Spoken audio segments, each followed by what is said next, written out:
Assalamualaikum warahmatullahi wabarakatuh. Selamat pagi, salam sejahtera bagi kita semua. Perkenalkan, saya Dr. Hewan Rahmat Mahyudi. Ingin berbagi tips pengalaman terkait dengan penanganan rusa, khususnya rusa total atau servus aksis ya. Jadi kemarin kebetulan saya dapat pasien rusa yang mengalami patah tulang dan terpaksa diamputasi. Setelah di anamnesa ternyata terluka saat penangkapan. Ini saya pagi ini sudah di kandang rusa.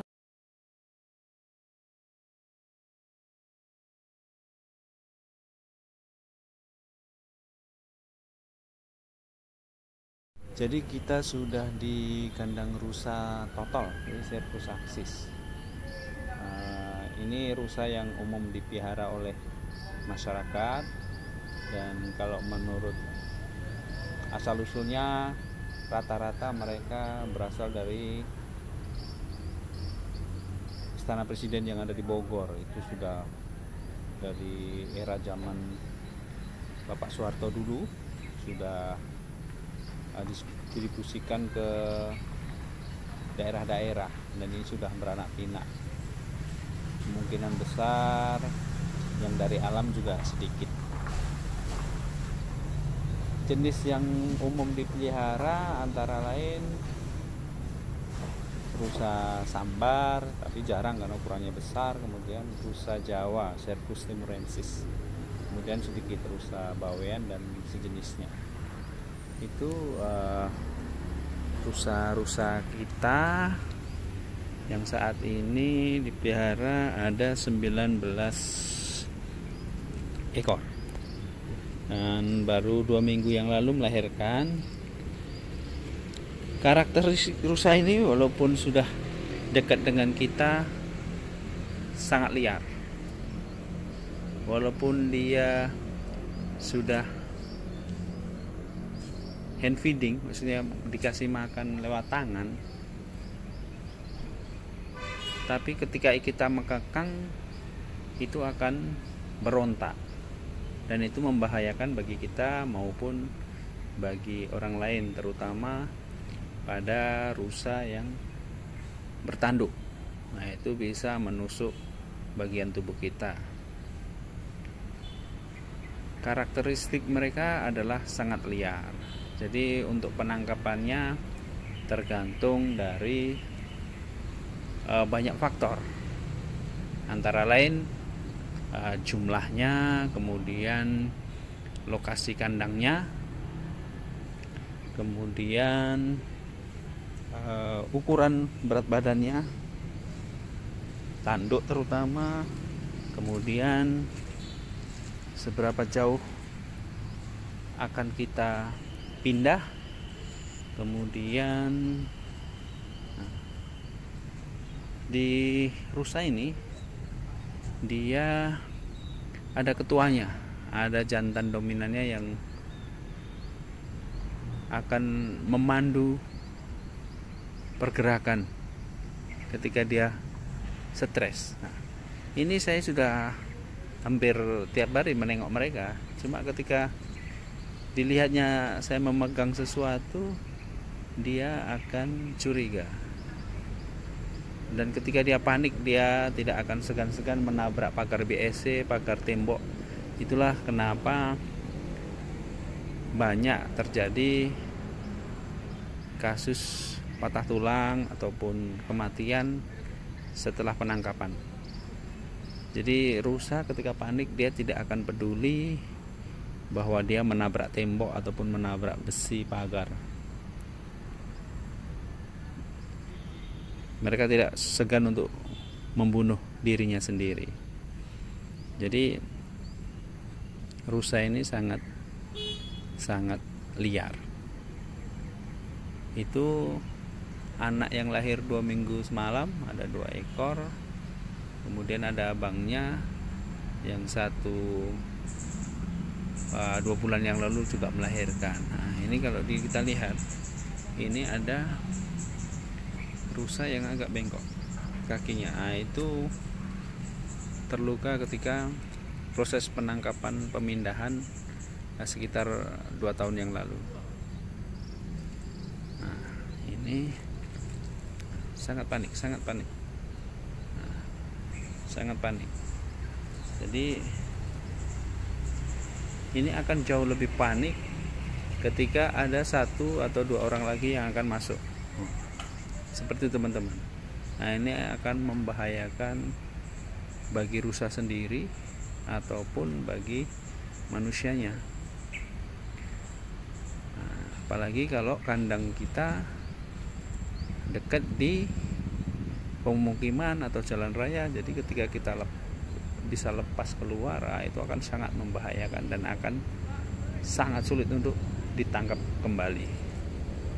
Nah, nanti ada beberapa cara menangkap rusa, baik dengan cara manual ataupun dengan cara chemical, yaitu dengan pembiusan. Itu nanti saya ulas juga.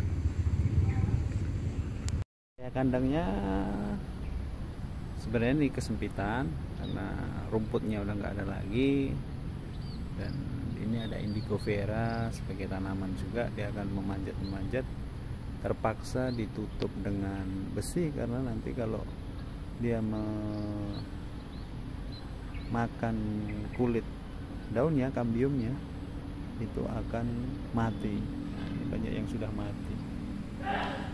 Nah, coba kita dekati lagi bagaimana reaksinya. Kita lihat pergerakannya ya, bagaimana.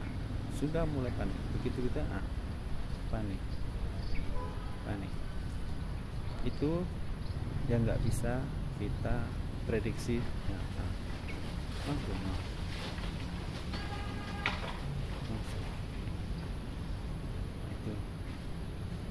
Itu kalau kita 4 orang masuk ke sini untuk menangkap, untuk menghandle jantan besar itu, dia sudah, yang lain sudah lari menabrak BRC ini, kawan-kawan. Jadi ketika menangkap harus betul-betul diperhatikan. Saya kasih trik untuk nangkap rusa. Jadi menangkap rusa ada 2 cara, baik dengan manual dan dengan kimia. Jadi yang manual bisa dengan jaring, bisa dengan jebakan, bisa dengan tanggok jaring yang agak besar. Yang paling aman adalah dengan jaring. Jadi di jaring kita bisa mengkalkulasikan kandangnya seperti apa. Jadi kalau kandangnya seperti ini, dia biasa makan di situ kan. Jadi sehari sebelumnya bisa kita pasang jaring di sini.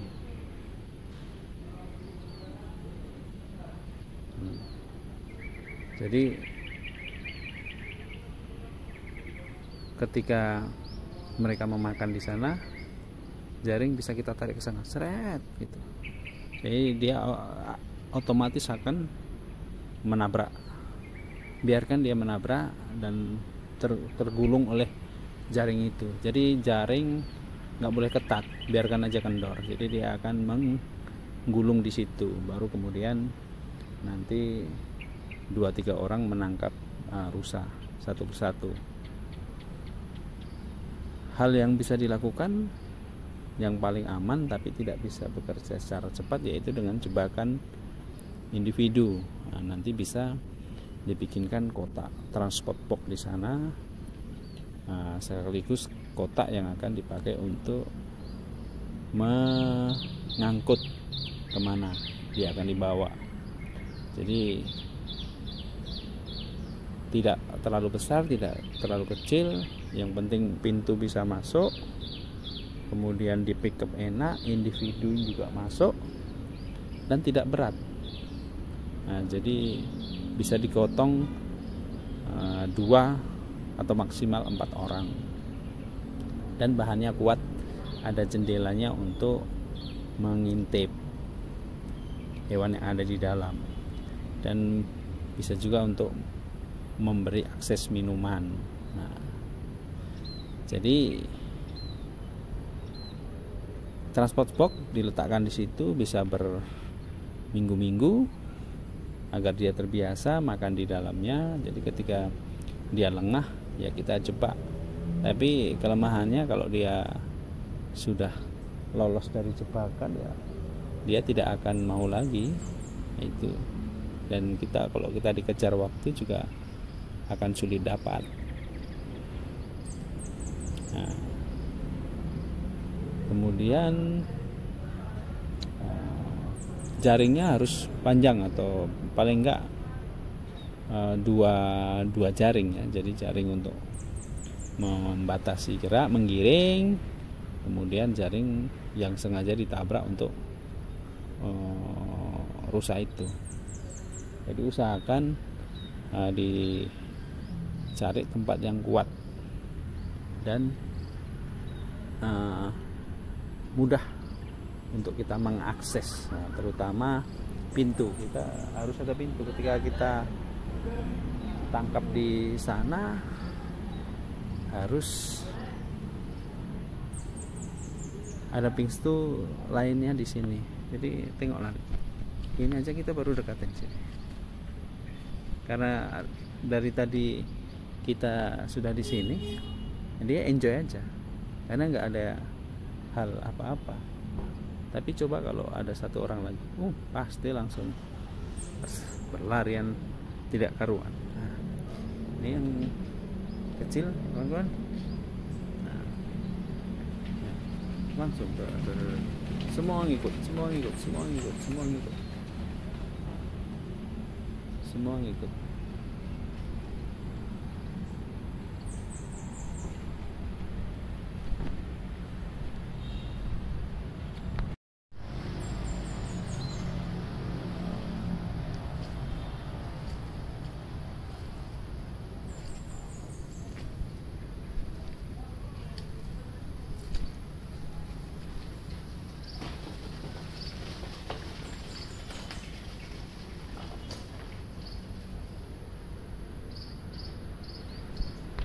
Jaring ikan ya yang dipakai untuk nelayan, bisa diameternya agak lebih besar. Ini kita modifikasi untuk jadi tangkok. Jadi ini dipakai untuk rusa-rusa yang kecil. Nah, mudah dan murah. Kemudian kalau kita beli ini ukurannya biasanya 4 meter lebarnya, panjangnya bisa menyesuaikan sampai 100 meter. Nah, itu bisa kita potong menyesuaikan dengan lebar lokasi kandangnya dan berapa yang akan kita pasang sekat jaring jebakan itu. Nah, untuk restrain secara chemical atau bius itu bisa kita pakai senapan atau bisa kita pakai sumpit tiup. Kemudahannya di pembiusan ini bisa kita pakai untuk hewan-hewan yang lokasi kandangnya sempit, kemudian bisa memilih individu ya. Kita masukkan aja sini, setelah kita isi obatnya kemudian kita dorong depan. Kita siapkan mana target yang mau dipilih. Sebenarnya kalau untuk sumpit ini paling 8 atau 10 meter lah itu. Jadi, seperti ini. Jadi harus tepat sasaran karena jarumnya cukup besar, 18. Dan ini kalau kena organ vital bisa membahayakan, makanya sasarannya harus tepat, biasanya di paha, pantat gitu. Kemudian obat banyak pilihan dari berbagai jenis, golongan, masing-masing mempunyai kekurangan dan kelebihan. Ada yang menyebabkan hipersalivasi tapi bagus untuk napas dan jantung. Kemudian ini nggak ada penawarnya, tapi dia bisa membius dengan cepat dan dalam. Kemudian yang ini sangat ringan, ada penawarnya, tapi dia tidak bisa dalam tingkat biusnya. Jadi kalau rusa ini setengah sadar masih bisa meloncat. Nah, ini yang perlu kita hindari. Harus dokter hewan yang berpengalaman menggunakan alat-alat seperti inilah yang perlu dipelajari dan dipraktikkan.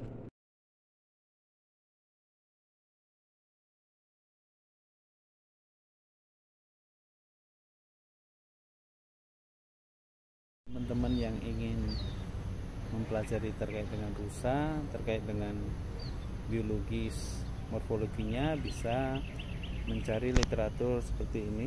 Jadi biologi rusa tropis oleh Gono Semiadi dari LIPI, Lembaga Ilmu Pengetahuan Indonesia. Kalau sekarang BRIN ya, Badan Riset Indonesia. Kemudian untuk yang terkait dengan medis, rekan-rekan bisa belajar di Zoo Wild Animal Medicine atau di Exotic Pets lainnya. Nah, jadi banyak sumber di internet.